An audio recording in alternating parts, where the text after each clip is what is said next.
So before we begin our discussion, I'd like to invite everyone to sit and breathe together.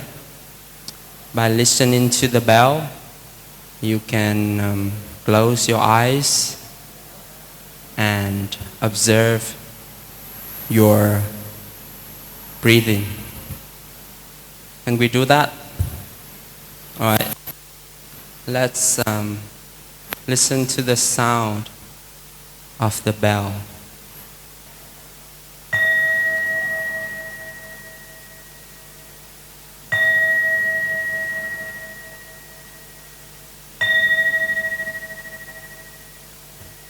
Breathing in, I'm aware of my in-breath.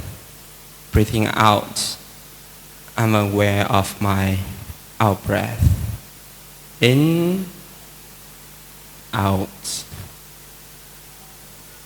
Breathing in, my breath grows deep. Breathing out, my breath grows slow. In, deep, out, slow.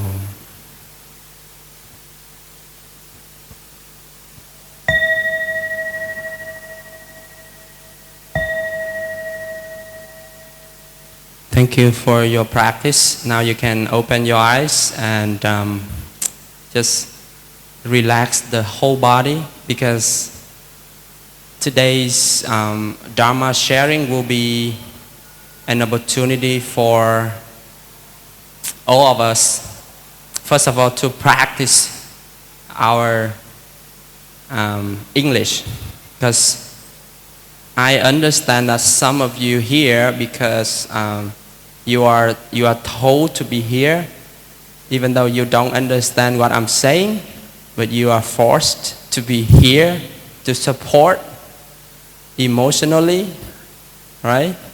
So you all understand what I'm saying, right? Yeah?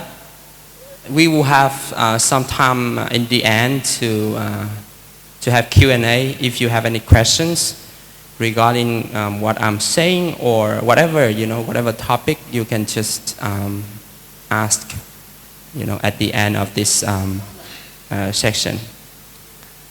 I'm quite surprised to have seen this big audience, because I thought it would be just, about 10, 15 people.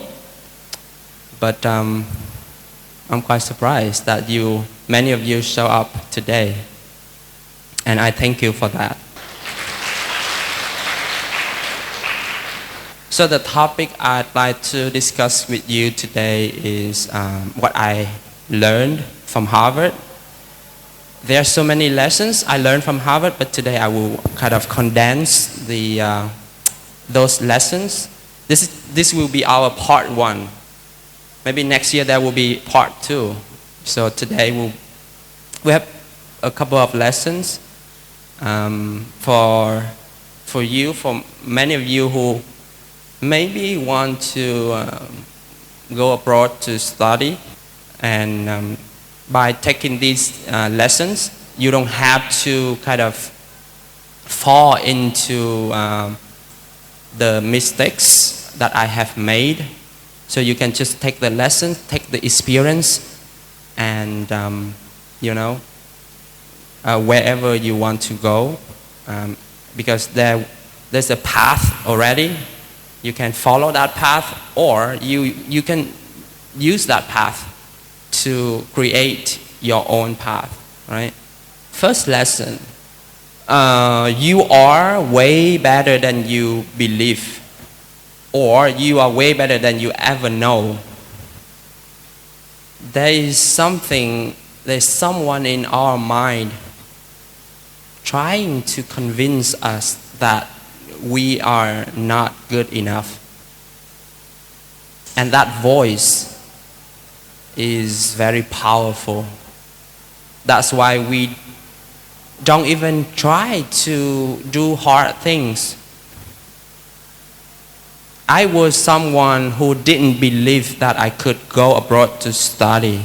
because before 2012, I was a, average student. If you know me, and I share this story many times, when I was in 10th grade, I had a really strict English teacher.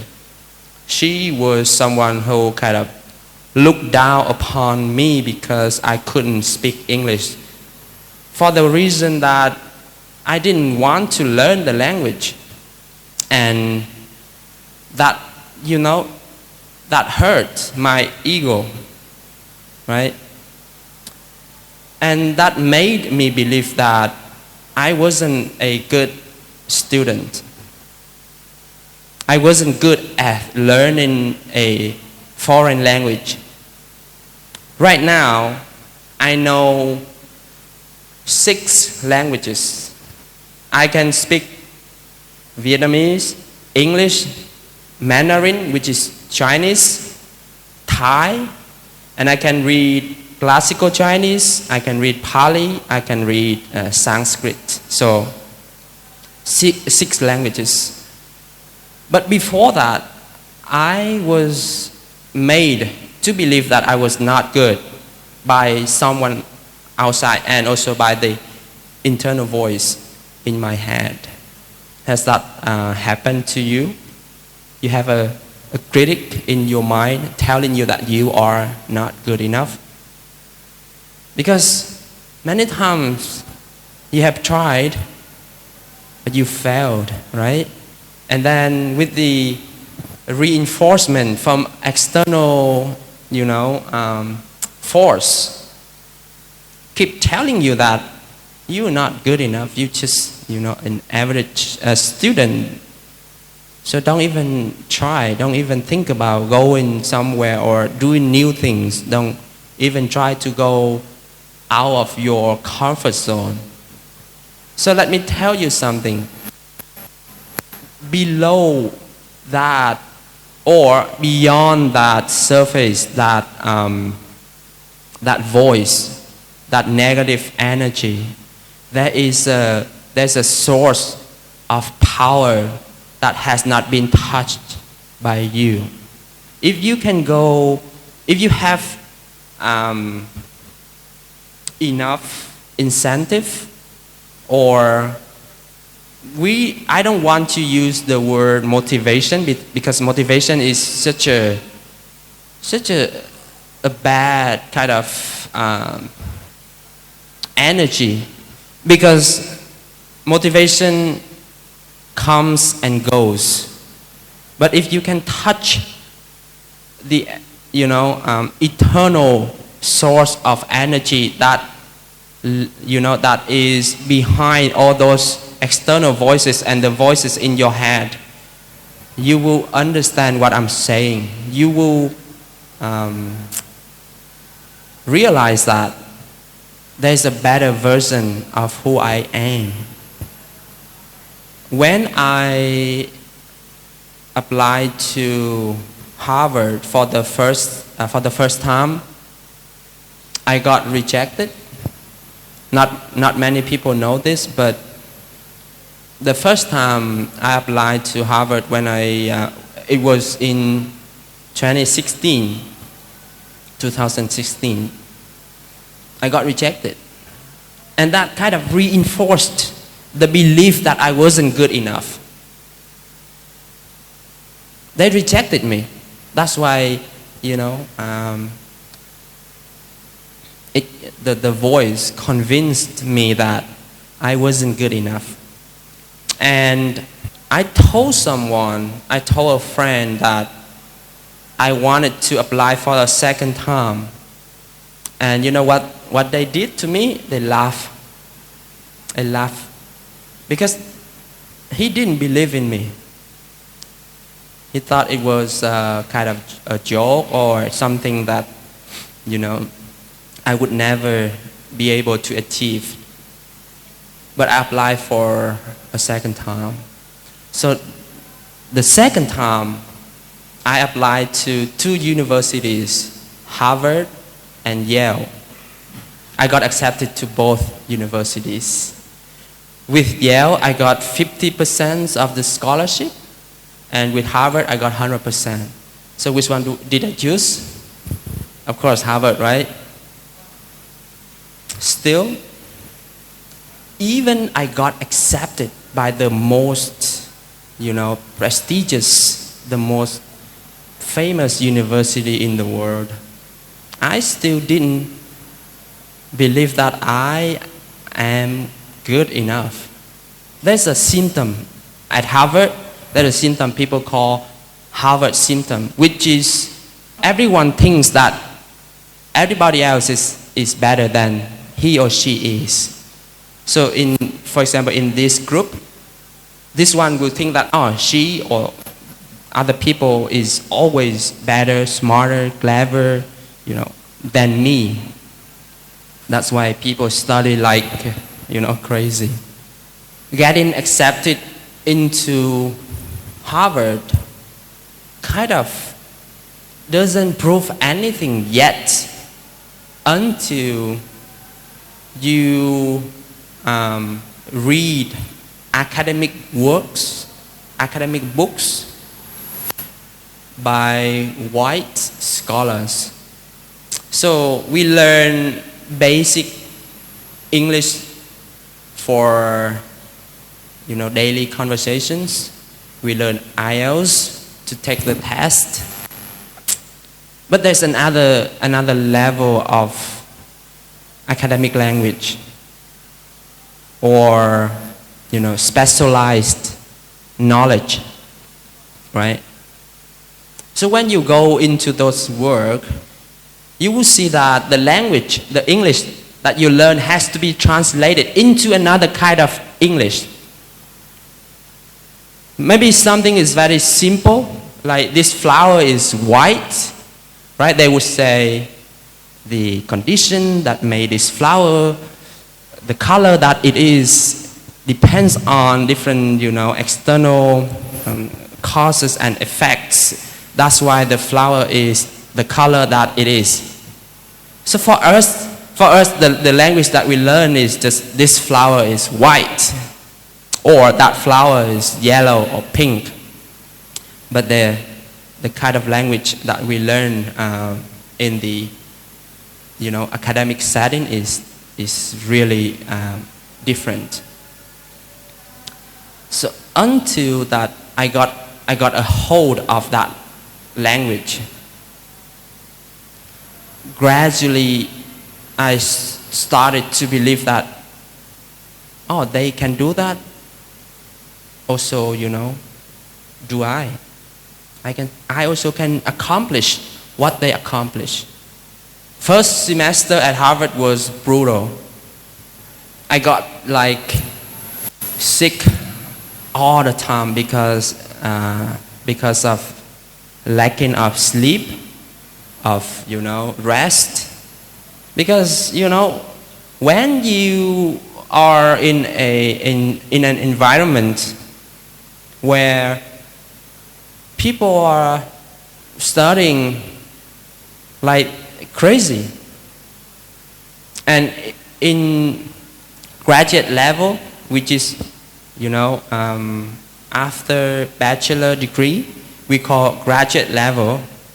So many people are professionals. Many of them are even professors, doctors. They just take courses to learn more. So they are professionals. And they know how to read the language. They know how to deal with school work because they are professionals. So for me, when I see that, there's something in me,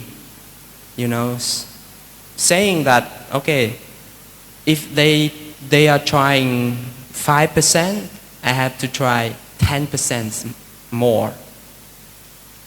Because first of all, English is not, our mother tongue, right? English is our second language.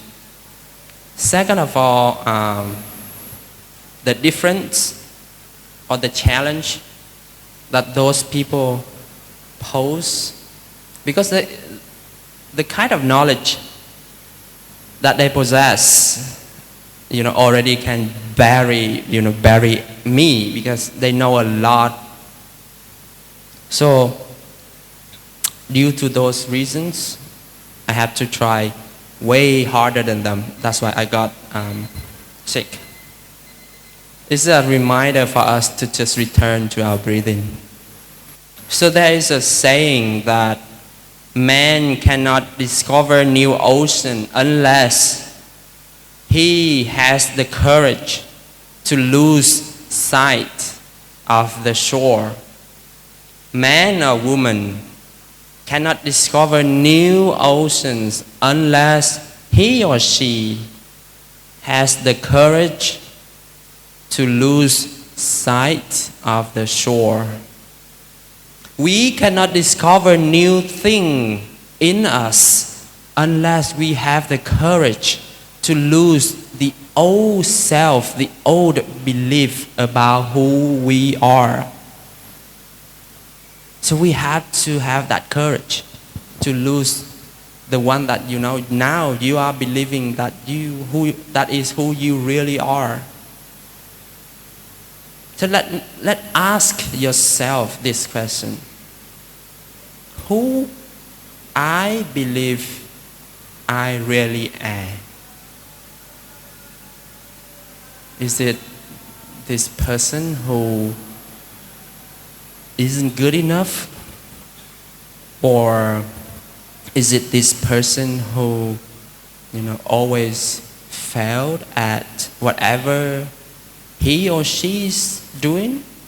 That's the old belief. That is the old version of who you are. So to me, everyone has that capacity in terms of discovering new version of who they are. Just one act, just do one thing for me. Just be courageous to give up the belief, the old belief about who you are. It's like you shed the old skin to become a new person. So that's the first lesson that I learned, that Harvard teaches me. That is, I am way better than I believe. Second lesson, there are always new knowledge to be learned.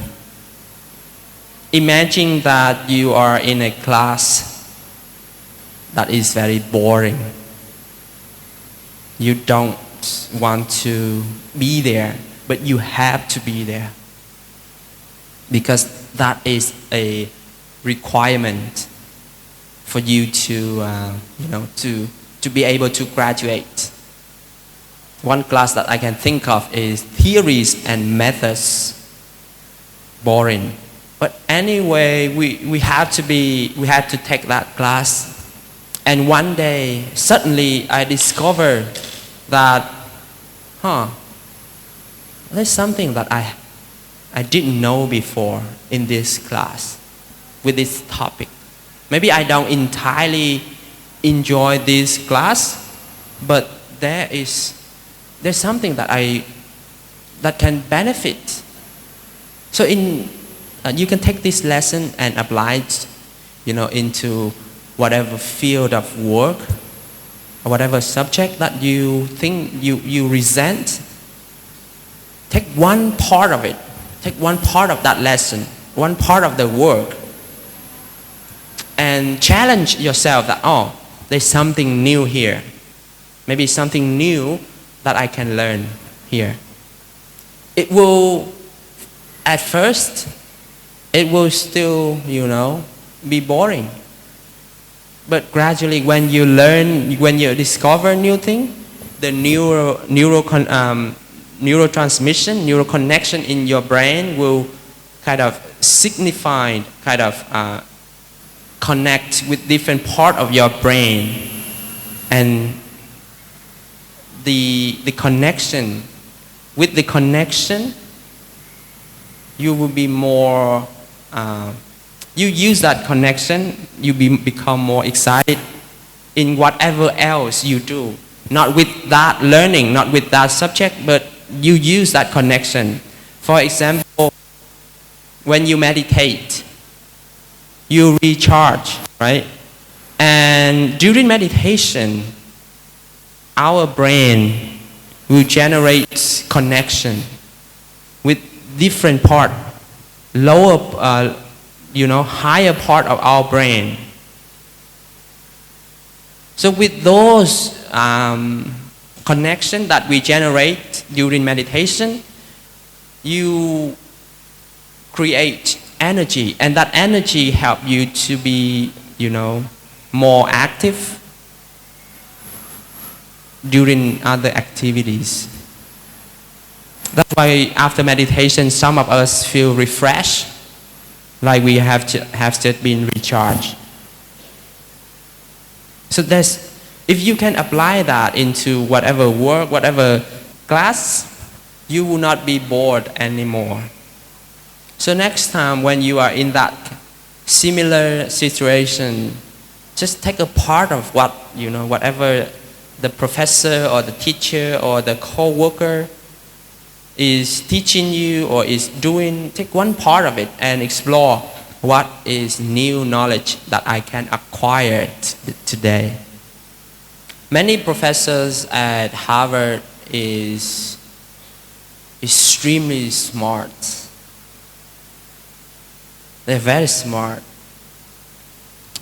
But they are expert in their field only. Okay? They are not generalists. They are specialists. Meaning that they're really good at what they are doing. Right?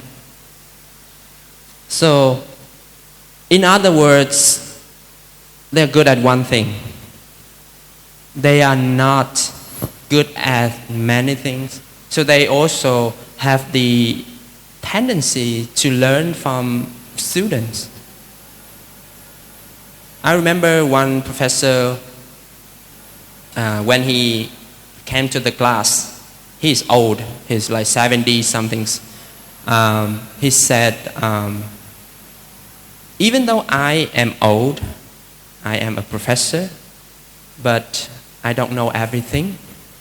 We will have this class at a seminar, meaning that we will learn from each other. I will teach you the topic that we will learn from my perspective, but you will give me your perspective on that topic. So there's a mutual respect, mutual learning happens. And that learning is so much better than one way, teaching. And also that allow all of us, to explore that same knowledge from different angles. So as for this new knowledge, there's always new thing to learn. You can approach a topic from different angles. Because when you sit there, when you look at me, you only see this angle, right? So now I invite you to take a wider perspective, see different angle of one thing that you think is boring or you think that is not interested, and approach it like that. I guarantee you new knowledge, new excitement will be generated. Third lesson will be done shortly, okay? Just bear with me. Third lesson is there are tools to learn anything that is already in us. Towards just something we use to acquire, external stuff, right? You all have those tools to learn, For example, we just take English as as something you want to learn. So many people ask me this different version but similar questions that, can you tell me how to learn English better, to improve my English? That's the question I am commonly asked. I said, you don't improve English. You don't. Now let me ask you, can you teach me how to improve my Vietnamese? How do you improve Vietnamese? There's no improvement in language. Language is a tool for, communication, for learning, right? So the question here should be rephrased. How do I use this tool in my capacity and and use it more skillfully every day? Have you ever thought that you could improve your Vietnamese? The way you speak is the way you speak. The way you write is the way you write. You just write better. You just, use that tool better. There's no improvement. You use it and you get better at it. You don't wait. After one night, you wake up and you are good at English. No, you just use it. I realized something important. Because many of us, when we learn something new, there's certain level that we just, never get past. Just the same thing every single day. But then one day, when you keep learning, you go past that level, suddenly you speak English like, native speaker. Maybe our accent is strongly Vietnamese. We speak Vinglish. But the important thing is that they understand us and we understand, because English is just a tool. Language is a tool. You don't compare my tool is better than your tool. How do you use that tool is always the question to be asked. If you have a friend or someone who say, your English is bad, your speaking is bad, just ignore them, I've seen many people, go online and just comparing the way someone speak. That's unnecessary. Let me ask you, what is it for? This is a tool, right? Can I use it to ring the bell? Can I use it to hit someone? Can I use it to, throw at a dog? I can, yes. Because it can be used in so many different ways. But this tool is primarily for this purpose. So you don't compare this one is when you use this one to throw at a dog, it will hit the dog better than using this one. You don't compare like that. You just know what kind of tool to use in whatever circumstances. If you speak and I can understand you, that's enough. If you write and I can get what you mean, that's enough. That's the tool that you use, and that's the tool that you have. The one problem is that you have so many tools, but you don't use them. You go to YouTube or to Facebook to learn five ways to improve English. 10 lessons you should learn to improve your speaking. You acquire so many tools, but you don't use them. And those tools just, sit. They are not benefiting you. So remember why you have those tools in the first place and use them. Last lesson for us today, for this part one, that I learned from Harvard is to live a life of service. Someone said the best way to learn something is to teach. Do you agree? The best way to learn something is to teach. Because when you teach, you have to know the thing that you want to teach.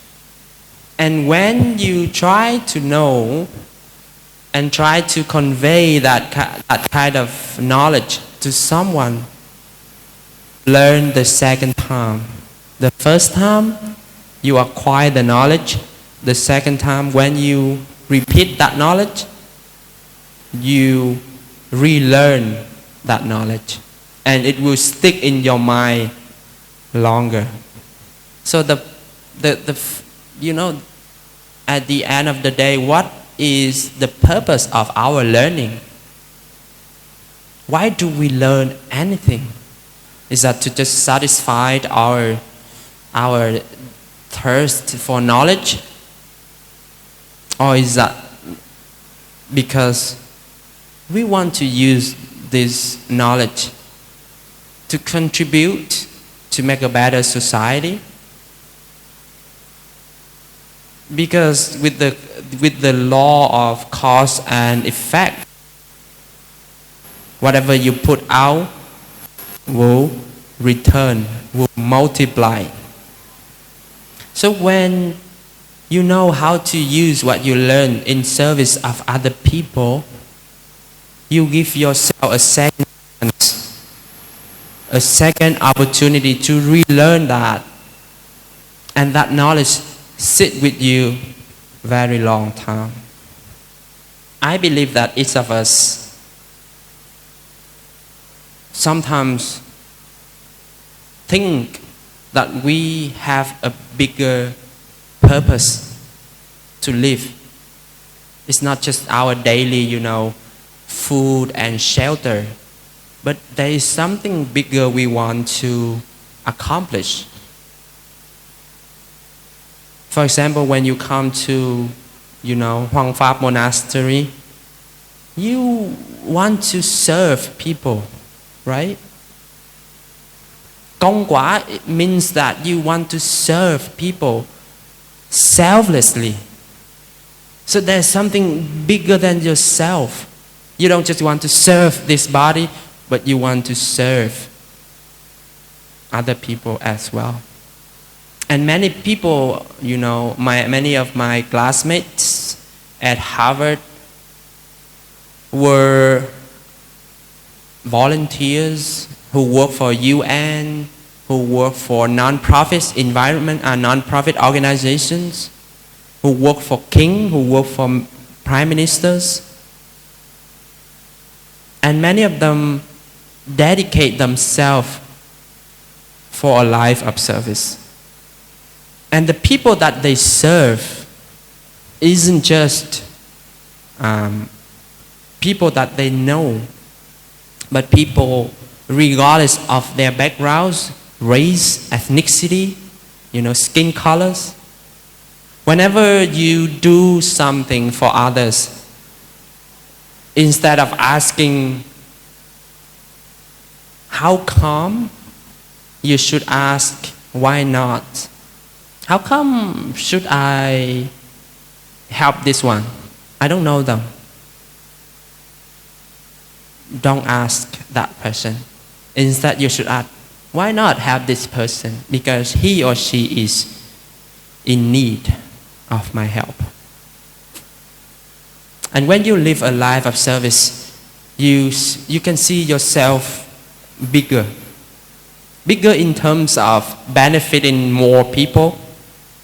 You all know right? In English, it is Avalokitesvara, who has 1,000 eyes and 1,000 hands. How many hands do you have? 2. How many eyes? I have 4 eyes. But we can have more hands than eyes. If my lesson today for you can help you, maybe 10 people here, so my hands become 20. And then 10 of you go out there, and each of you help one. Then how many I have help? Who is good at math here? So that multiplied. You become a manifestation of of Avalokitesvara. And when you have that many people, when you become that manifestation, you are not afraid to fall, because you always have a community of hands, of eyes, who can hold you, support you.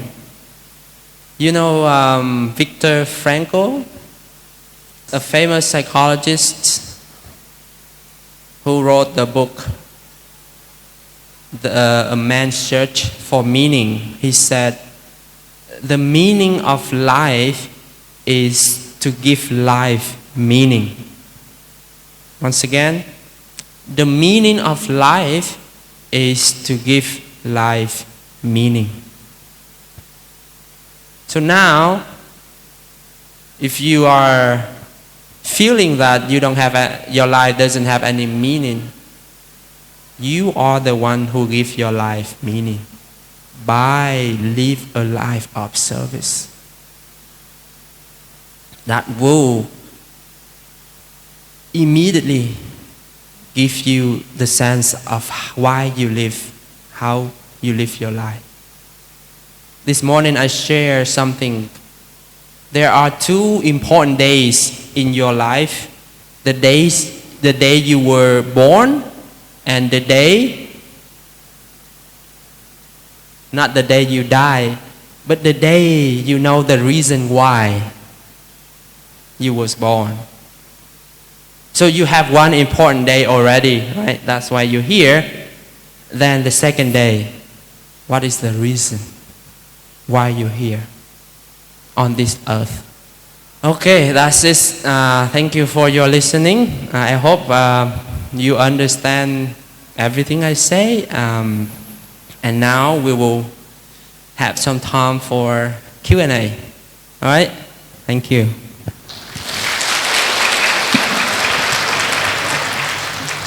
Namo Buddhaya. First of all, thank you so much for your inspiring Dharma talk today. I think many of us can resonate with what you're saying. Actually, I have 2 questions today. The first one, so you mentioned every of us have so much more powerful potential in ourselves, but how can we ignore the mean voices of we're not good enough? What do you tell yourself every day to overcome that really negative thinking pattern? And the second question, I am a very new beginner in terms of meditation. Every time I meditate, my mind tends to, it's like a monkey jump from one branch to another, and it's like a never-ending montage. So do you let your mind be, or do you try to stop that? Okay, so thank you.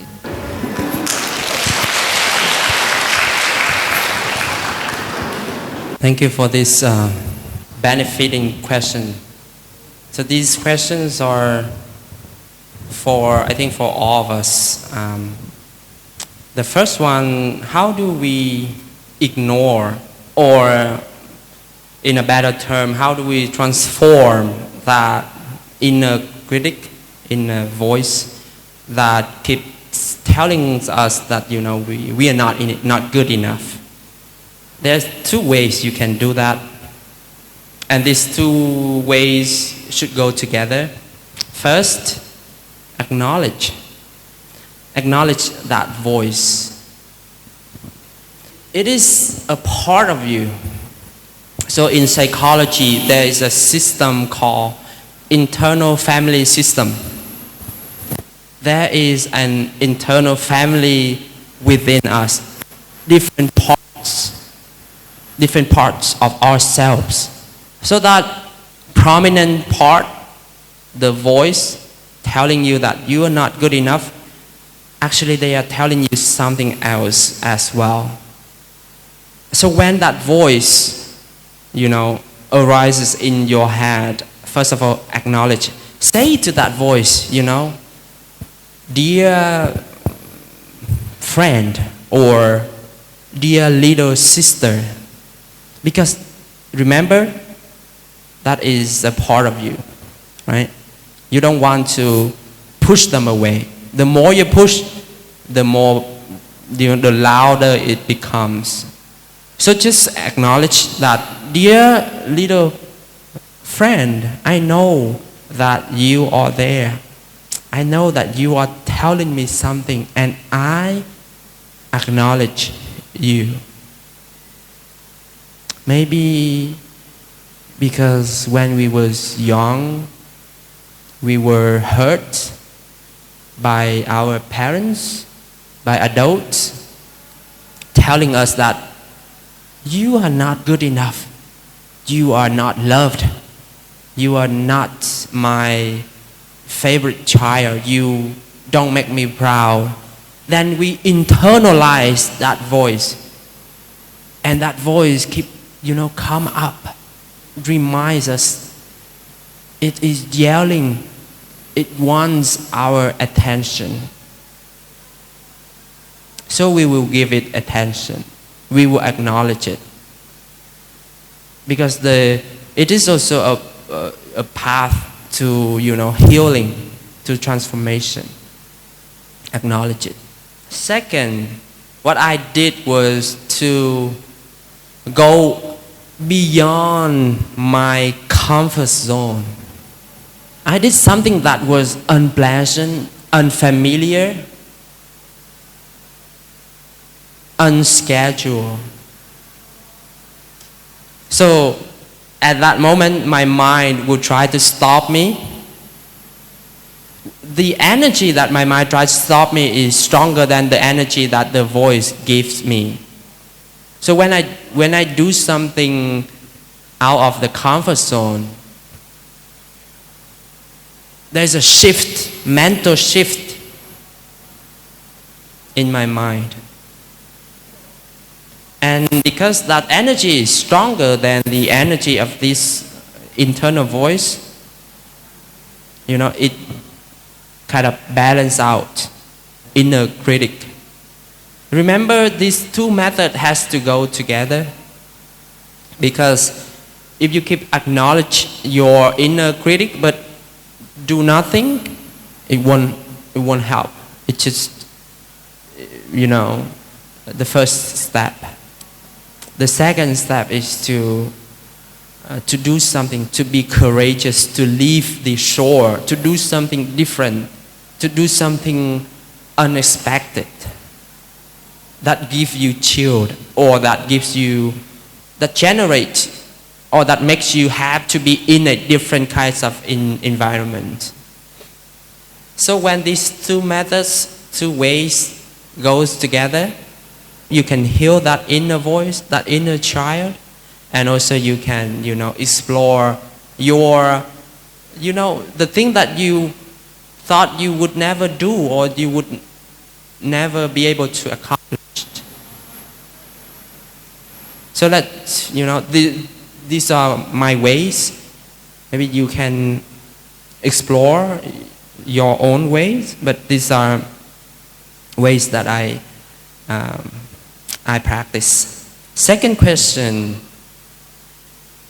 When we meditate, our mind is trying to run, right?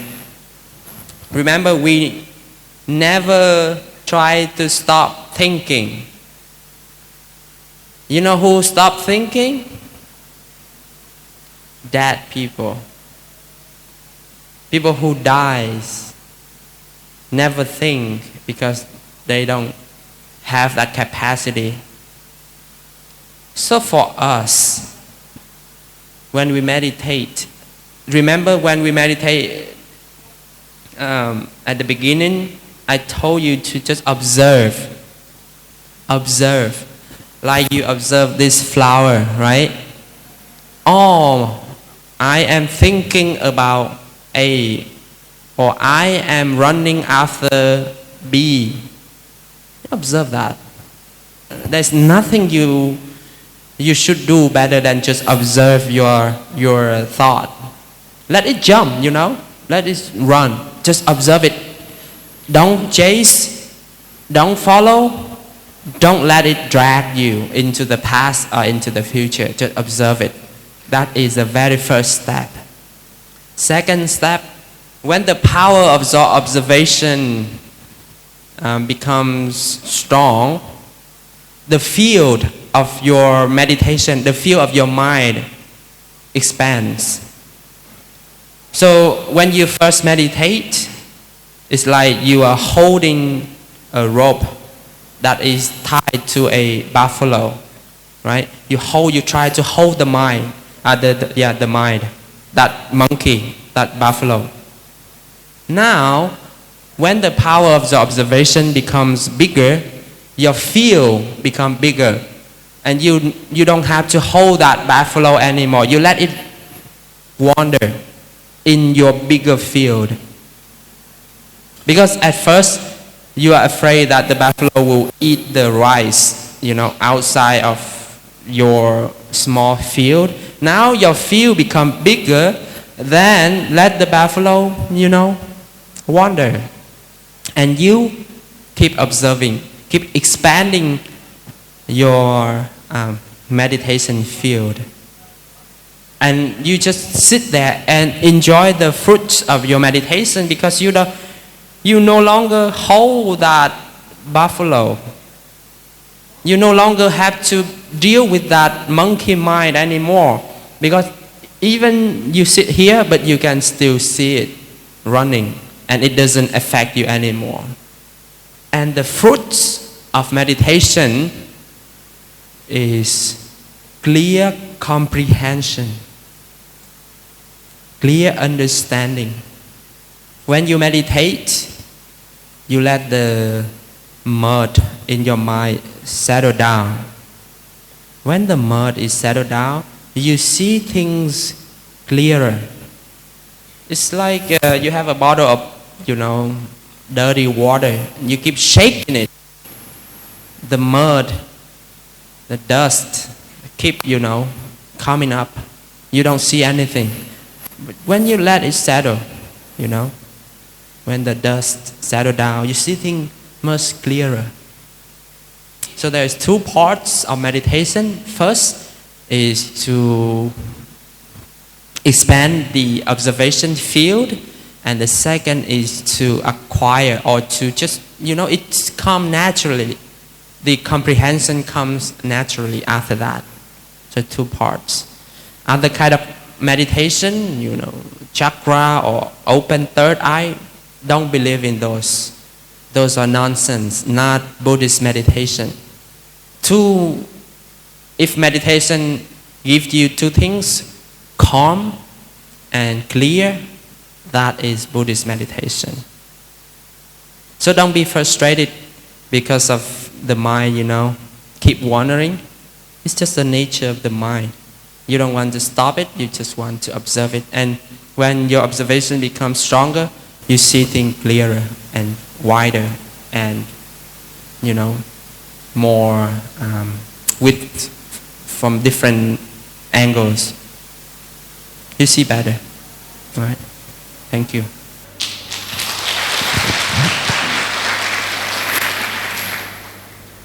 Thank you very much you come to Hoằng Pháp for that story.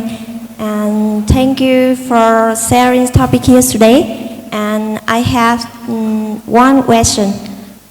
In your life, if you have difficulties, so which story keep going and let it be? And you can share when do you keep going and when do you let it be in your life? Yes, thank you. When to let it be and when to keep going. I think these two doesn't have to be mutually exclusive. They can be both at the same time. So you can keep going and let it be together at the same time. For example, I remember when I tried to, because when you apply to a university in the US, you have to have, IELTS, right? So when I tried to study IELTS, I remember I have 20 days of, in between semester break. So I focus only on the IELTS for 20 days before I took the test.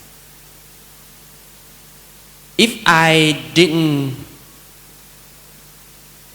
study during that 20 days, it doesn't mean that I let it be. It means that I, give up, right? But then I did study during those 20 days. I keep going.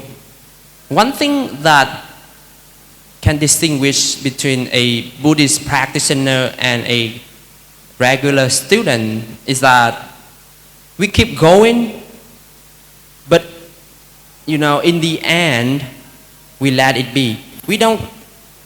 There's a saying that is, there's no way to happiness. Happiness is the way, right?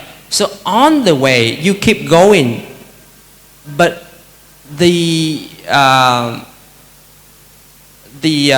goal is not your concern anymore. Whether I got accepted or not doesn't depend on me. Depends on the admission board, right? So when I keep going, and to the point that I think I have tried hard enough, after click send my application, I just let it be. I don't. If I say I don't care, it's not accurate. But I don't let it consume me. I don't let the results consume me. So I let that, let whatever comes. So you can, just let it be when you have tried. Because it is easy to trick ourselves when we are lazy. We say, okay, just let it be, without trying. It is another conversation regarding these two things, but when it is in, a emotional kind of field.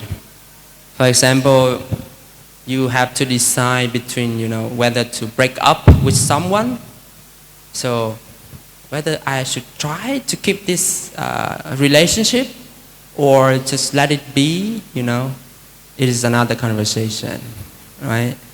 It is very personal. It's very, what I call customized in our emotional life. We have to really, if I am your therapist, I am your healer, I have to know specific details of whether you should let it be or keep going. Because we cannot share this kind of information without understanding what is at stake And how should we approach it? Without proper knowledge, without proper understanding. So in terms of, school or work, try to let it be after keep going. In terms of emotional life, there's more details should be learned, should be shared, should be understood before we can give the answer whether to let it be or to keep going. All right? Thank you. Thank you so much for the talk today. I think I came a little bit late. That I feel like I missed a lot in the beginning of the talk.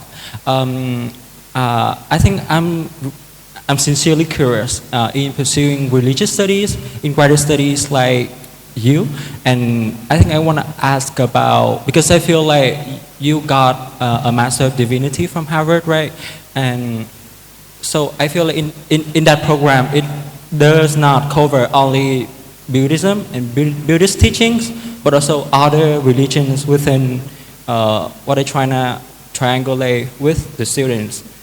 So I wanna ask, what have you actually learned at the program as a Buddhist monk, and how have you kind of because I imagine that you will meet a lot of other people, not following Buddhist traditions, but for example Christianity or Judaism, and I mean how have you learned from that kind of very cross religious environment?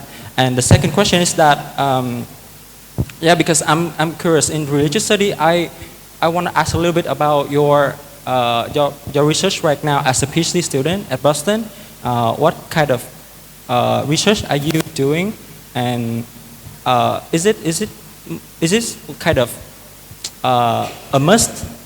I mean, must it be about Buddhist teachings, Buddhism in general, or are you working in other aspects rather than the Buddhism itself?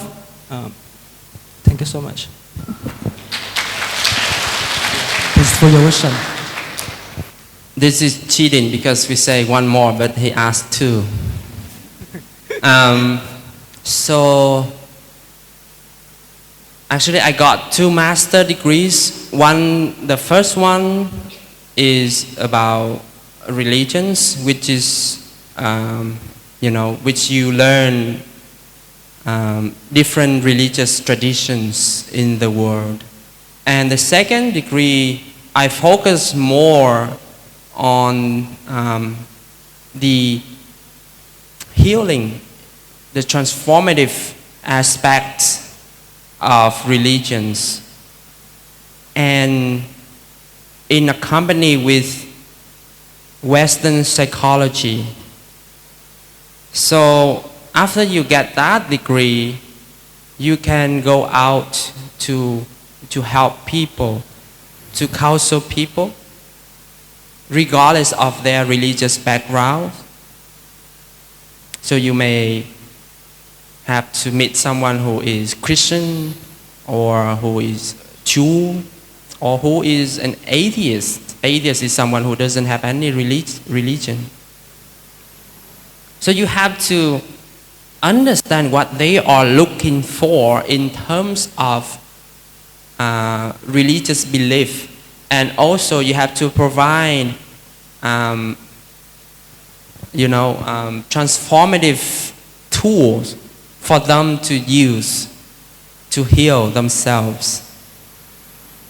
It doesn't just mean that you have to know their religion well, but you have to know what teaching, what lesson that you can extract from their religious scripture to help them to transform their suffering. So you have to kind of, suspend your own belief. For example, if I'm a Buddhist, I have my Buddhist lens when I look at the world, right? But when I enter a room to help someone who isn't a Buddhist, I have to suspend my belief. What I think is best for them doesn't mean what is best in the way that they are thinking. If I think this is the best for them, I am imposing my own thinking on them, and that will not help them. If you want to pursue this field, there are two things I want to, actually three things. First, have a strong foundation in your own religious tradition, which is Buddhism. Second, to be open to learn about and learn from other religious traditions. And third is to have a basic foundational knowledge of Western psychology, because it supports Buddhist meditation very well. Western psychology cure the symptoms. Buddhist meditation transform the root cause of those symptoms. So these two, is supporting each other. For your second question, right now I am doing research about transformational leadership, which is about how to transform a religious or non-profit organization, how to revitalize, how to make that organization better, using whatever tool I have. This is a big, huge topic, but my focus is to create a training program for the youth using Buddhist mindfulness meditation and Western psychology. It's a small part of that whole, transformation, leadership thing, right? So that's what I have in mind right now. Maybe I will change it in the next 1 or 2 years. Who knows? But that is what I'm trying to research right now. That's why I'm always eager to meet young people to kind of learn about their suffering, their challenges, their difficulties, in order to come up with a suitable plan, training program that is applicable, to many people. So that's what I'm trying to do. Hopefully, I come up with something usable, all right? So thank you so much for your time and listening.